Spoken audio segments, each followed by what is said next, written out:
jaar gelede het melkoutbome se takke hier gehang. Gekreend deur die suidooste se aanslag en drang. Nou, al baie later kamp almal hier saam,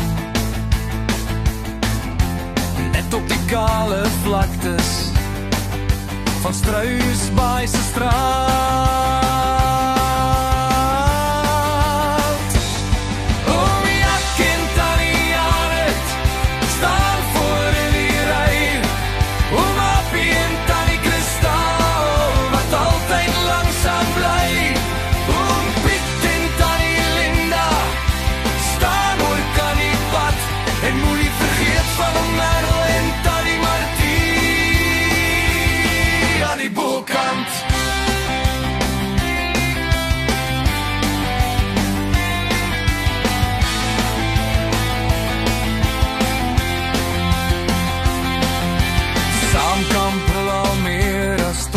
Jaar, en het baie kinders groot gekry.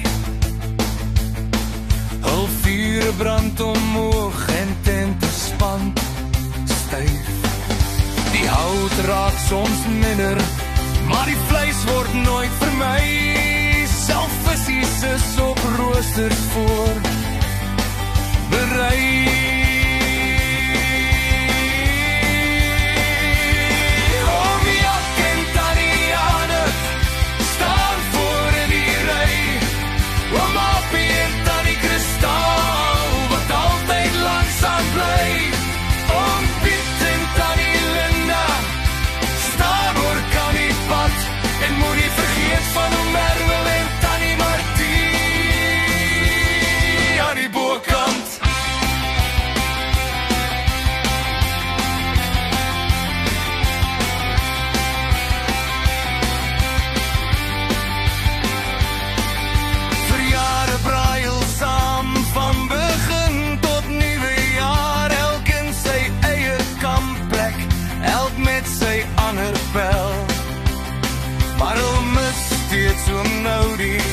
En Tannie Mariana op Plotkie met hulle karavaan.